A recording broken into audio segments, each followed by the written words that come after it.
धन धन सतगुरु तेरा ही आसरा। प्रेमी श्री राजकुमार ASI पंजाब पुलिस गांव नकेरियां तहसील व जिला फाजिलका से दिनांक 6 नवंबर 1998 के अपने एक पत्र में कुल मालिक वाली दो जहान पूजनीय मस्ताना जी की अपार रहमत का वर्णन इस प्रकार बयान करता है। बेशक उपरोक्त घटना सन 1958 की है और यह दिलचस्प करिश्मा प्रेमी जी के अपने परिवार से ही संबंधित है। प्रेमी जी लिखते हैं कि मैंने दरबार की मासिक पत्रिका सच्ची शिक्षा के पहले 2 अंकों में जब कुल मालिक सच्चे सतगुरु जी की रहमत के सत्संगियों के अनुभव पढ़े तो मेरे दिल में भी अपने परिवार पर हुई परम पूजनीय बेपरवाह मस्ताना जी की अपार रहमत का जिक्र करने का एहसास हुआ। मैंने सोचा मैं भी अपने प्यारे मुर्शद तथा सच्चा सौदा की पवित्रता, महानता व सच्चाई का गुणगान करूं।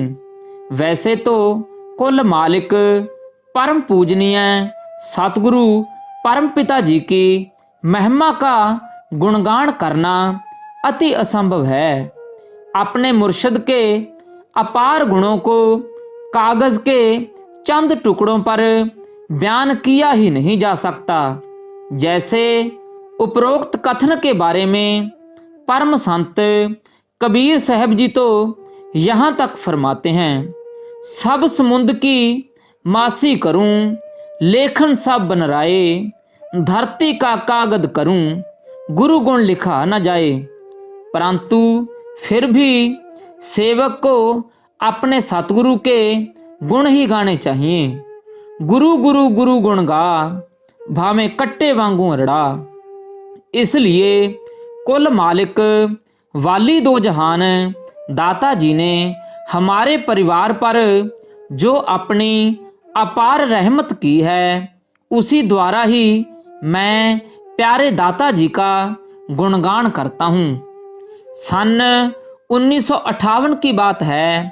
बाबा बलवंत दास जी के घर 4 लड़कियां हो गईं। लड़का कोई भी नहीं था।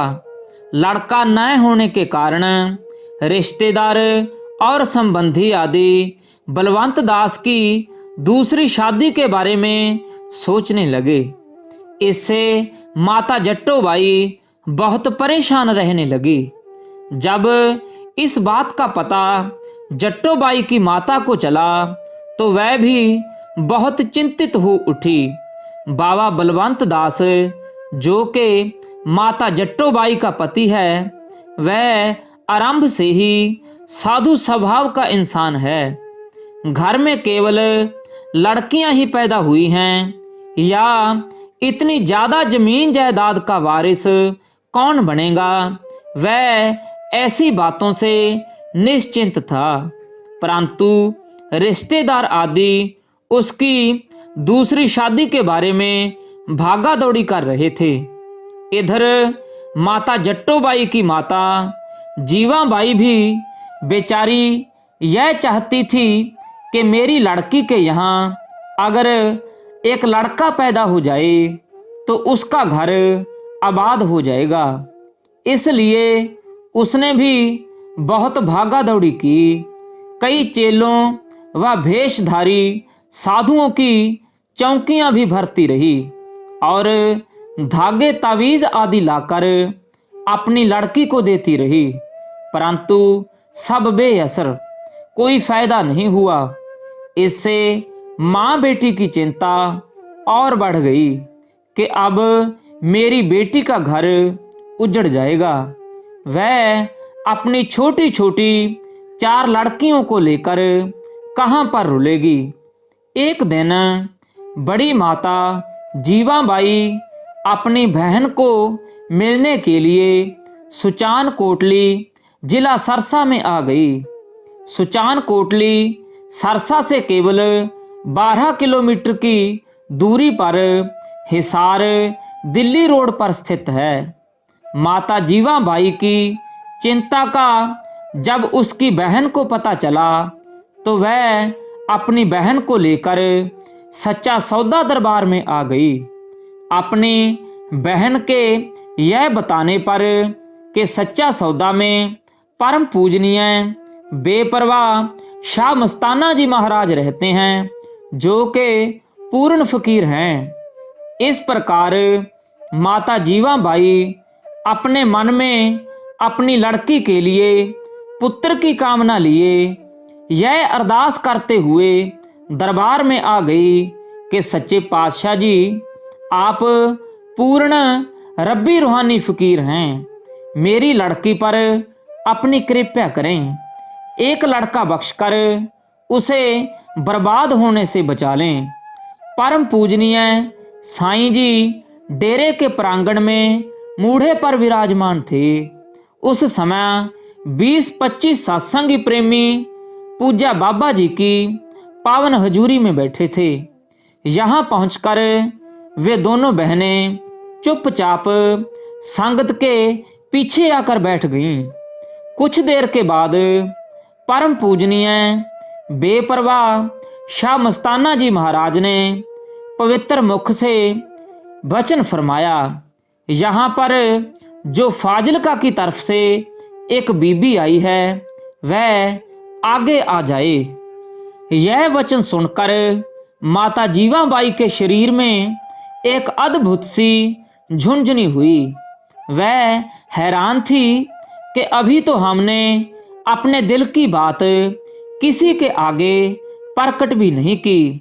पूज्य बाबा जी तो सचमुच ही अंतर्यामी खुद खुदा हैं। उसे यहाँ पर बहुत आशा प्रतीत हुई और बहुत हौसला हुआ।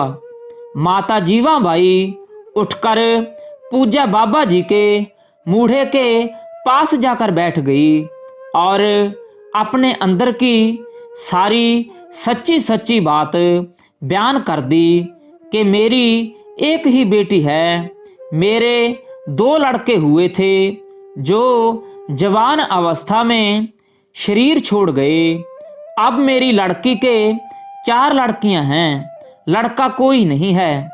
मेरी बेटी के ससुराल वाले मेरे जवाई का दूसरा विवाह करने की सोच रहे हैं।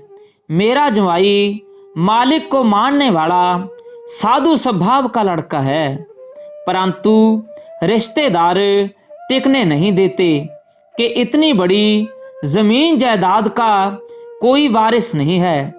इसलिए बाबा जी हमारे पर कृपया करो। इस पर परम दयालु मेहरबान सर्व सामर्थ दाता जी ने अपने पास रखी एक टोकरी में से एक केला तथा एक सेब उठाया और माता जीवाबाई की झोली में डालते हुए वचन फरमाया, जा बेटा, ये फल अर्थात प्रसाद अपनी लड़की को जाकर खिला देना। मालिक सतगुरु मेहर करेगा। इलाही प्रसाद प्राप्त कर माता जीवाबाई उसी वक्त उठ खड़ी हुई और अपनी बहन को वहीं बैठा छोड़कर सीधे रेलवे स्टेशन पर पहुंच गई। माता जीवाबाई ने वह प्रसाद अपनी चुन्नी अर्थात दुपट्टे में अच्छी प्रकार से संभाल कर बांध लिया।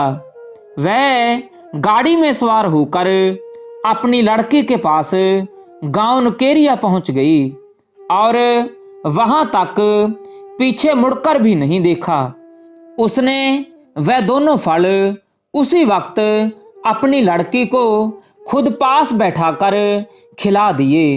कुल मालिक की रहमत हुई। करीब 1.5 वर्ष के बाद माता जट्टोबाई के घर पहला जो लड़का पैदा हुआ वह बड़ा होकर गांव का सरपंच बना। उसका नाम अशोक कुमार है। दूसरा लड़का जो पैदा हुआ था वह राजकुमार पंजाब पुलिस में एएसआई है। कुल मालिक वाली दो जहान महान परोपकारी दाता जी की रहमत से ही माता जट्टोबाई का घर खुशियों व आनंद से भर गया। उसके पतझड़ रूपी जीवन में पूज्य साईं जी की अपार दया मेहर से फिर से बसंत बहार आ गई। सर्व सामर्थ्य सतगुरु पूज्य दाता जी की ऐसी कृपा हुई कि सारा परिवार कुल मालिक परम पिता जी का तथा इस पावन दरबार का सच्चा व पक्का श्रद्धालु है। प्रेमी राजकुमार लिखता है कि बेशक माता जीवाबाई और माता जट्टोबाई अब इस दुनिया में नहीं हैं, परंतु उसका सारा परिवार बेटे बेटियां जवाई बहुएं पुत्र पौत्र नाती आदि सब सतगुरु दाता जी की कृपा से सच्चा सौदा दरबार के सत्संगी प्रेमी हैं। लगभग सभी सदस्य प्रति एक सत्संग पर अपने प्यारे मुर्शद परम पूजनीय हजूर पिताजी की हुजूरी में हाजिरी लगवाते हैं। उपरोक्त घटना बिल्कुल सच्ची है। रहमत के दाता अपने प्यारे मुर्शद व इस दरबार की बढ़ाई जितनी भी की जाए उतनी ही कम है। अपने मुर्शद की सच्ची उपमा के ये जो दो अक्षर मैंने बयान किए हैं यह तो बहुत कम हैं।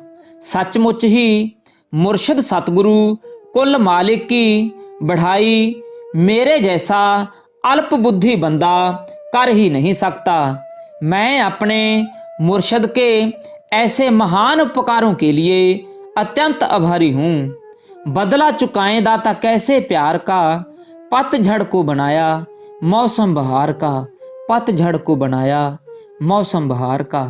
धन धन सतगुरु तेरा ही आसरा।